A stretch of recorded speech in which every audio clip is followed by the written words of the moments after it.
Headed to our hotline. Mike Irwin is with us here from Pig Trail Nation. Always appreciate time with Mike. Day after the playoff is released, Mike, the day the portal opens, the day after a Liberty Bowl invite is accepted by the Razorbacks, and we have no idea who's going to be playing in that game for them or for Texas Tech. So it ought to be fun, huh? Well, so far Tech hasn't lost the number of starters that Arkansas has, but, I mean, this keeps changing like every few hours. I guess DJ Metcalf is the latest one, and I don't know what we're up to.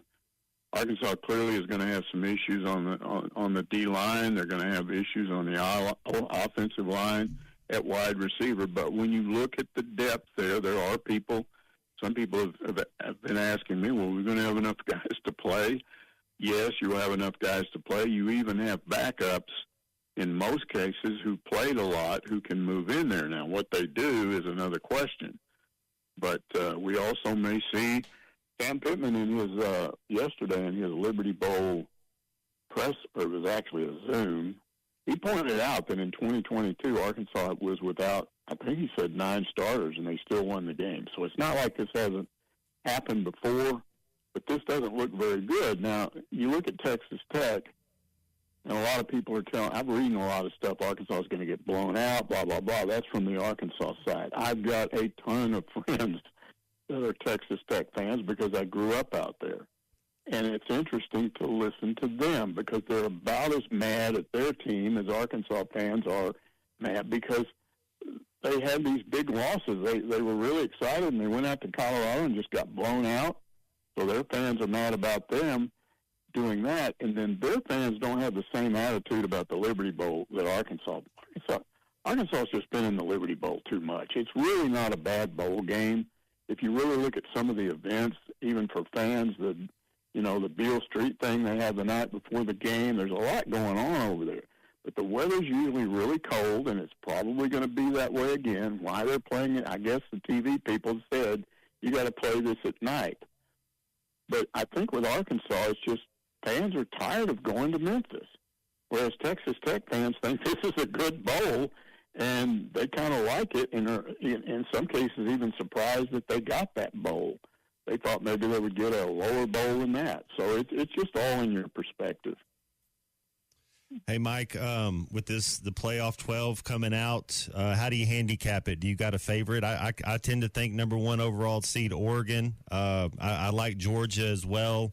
You think do you have a favorite?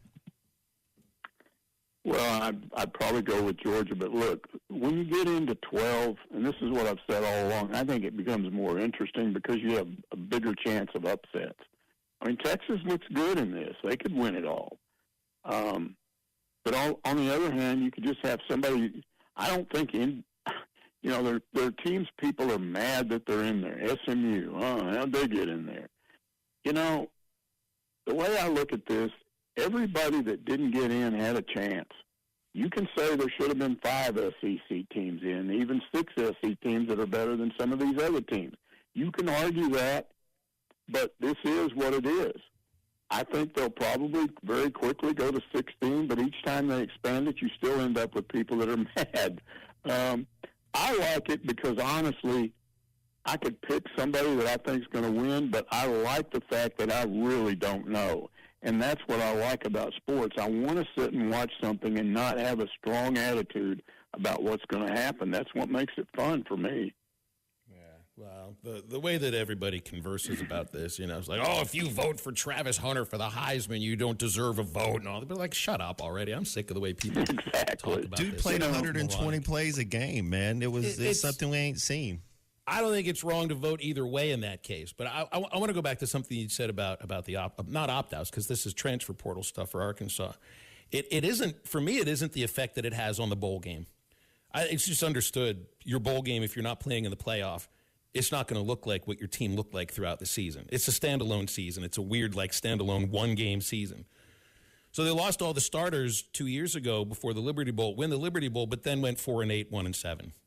That's the thing I think that people are more nervous about. It's not the bowl game. It's what does it do to it's a lot of production you have to replace on both sides right now. That's right. And there's also this, and this mostly has to do with Kudos. and this whole thing, and he's been silent on this. So I got to go with what Pittman says until Kudas says something. But in Pittman's version of this, and it looks like it's borne out because Kudas did miss that one game, that Louisiana Tech game, and it was supposed to be the game that would allow him to redshirt. And then if you listen to Pittman, he just misrepresented himself and said, yeah, I'm coming back, absolutely, and then he's not. And he also apparently is on video saying at some point, I didn't go back and look at when this was, how much he disliked Ole Miss, and now there's word that he might be going to Ole Miss. And what a lot of people are doing right now is it's starting to hit them that with a lot of these players, it is not about wanting to play for you. It's just about me and what's the best deal I can get.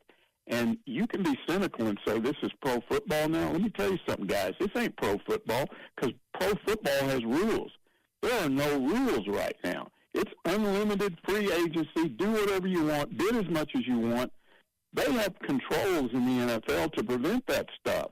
If they didn't, the Dallas Cowboys would win the Super Bowl every year. It's not just about money in the NFL, but in college right now, it's Ole Miss with their $20 million in transfer portal money, and we'll just buy people left and right. Now, it didn't work out for them, but that's where we're at right now, and fans are starting to react negative to the idea that you as a player came in here. We bought tickets. We rooted for you. You were a Razorback, and then we find out you weren't a Razorback at all. You were just a hired hand, and you have no more loyalty to us than to anybody else, so why should we even care anymore? And I think, Mike, in some ways we automatically believe that it has to do with money, and I think in a lot of cases it does. But I'd wondered about this when Sam had mentioned, like the blue plate special offensive line. I don't, even if that's the truth, I don't think those linemen really, want to hear that kind of thing. I do wonder how much of this is about money and then how much of it is about still relationships, that the relationship might not have been as strong as the Arkansas coaches had thought. That, I think a lot of people believe that right now. Well, yes, and we would have to be in the minds of each individual player to know who did what, when, where, and how. But I'm just telling you, the longer this goes on without being something happening, the more the attitude spreads. And I'm just not just talking about Arkansas. It's starting to spread all over college football that, hey, this is a deal where I got to get mine. I got to get more playing time over here. I got to get more money over here. It's not about what was best for the team. I mean, I don't know why Luke has left. Maybe he didn't feel like he got enough touches. But maybe Bobby Petrino felt like this is what they had to do to win. And so I don't like you. You're an offensive coordinator. I don't know what you're doing. Maybe it's that. But in most cases, for years and years and years, when you couldn't just jump in without any sort of controls at all, in the old days, there were consequences of transferring out. And a lot of players stayed, and some of them ended up better in the end because they're doing that. And that's just going away. Now, this new revenue-sharing thing will reduce that, I believe. But, guys, Nick Saban said something yesterday that just gave me the willies. He basically was talking about this whole idea that the SEC didn't get enough players in the playoffs. And he hinted at this thing we've heard about where the SEC and the Big Ten may just get together at some point soon and just say, hey, we're creating a new division, and you can either be in our division or you can get lost. And I don't want to see that happen to the rest of college football. I don't want to see these mid-majors put in a position where they can't play any of these people anymore. It's this idea, we're elite, we have money, you don't, go away. And if that's what it's about, just money, who has the most money to pay the most players, where are we headed with this thing? I'm not going to follow it. I will follow a lower division if it's not about money than all these guys because we got more money than you. So we'll bid this, you bid that, and they think that's all right. I don't like that mentality. I don't. It's not in the NFL, and it's not in the NFL for a reason because they're smart enough to realize that turns fans off. You are right. It's an inflection point for college football right now. Although I still hear people talk about I'm not going to watch anymore. I'm not going to watch anymore. and the ratings are still shooting through the roof. I mean, this playoff here, the ratings for the playoff, every single game are going to be incredible. So there's a dichotomy going on here. You got a sport that is ill, that is sick because of how difficult it is to keep a team together, and fans just feel jilted all the time. But on the other side of things, there's the idea that fans still watch the games and love this sport too. But Phil, I like what the playoffs are, right? I like what happened. I'm not one of these people that thinks the SEC should have gotten 5 teams in. Yeah, you can make that argument that there were 5 teams that played a tougher schedule than some of these other teams. But I still like this thing being spread around the country, giving everybody a shot. I just don't like this snobbery attitude that we're the SEC or we're the Big Ten, and the rest of you can go butt a stump because we're just better than you are. That's not what football is about.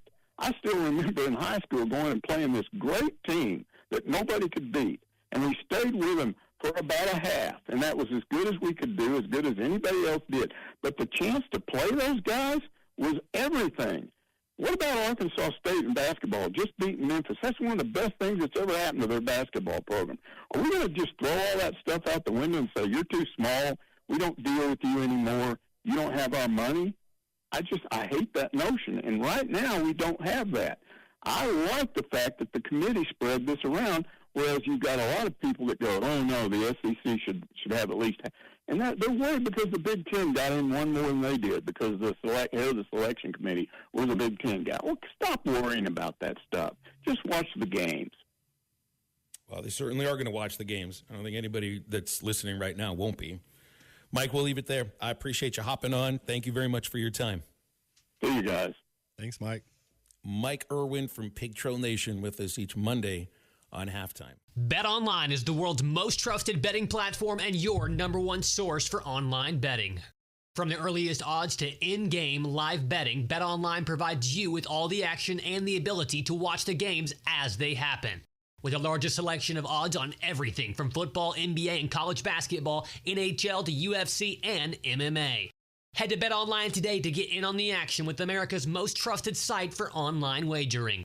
BetOnline, the game starts here.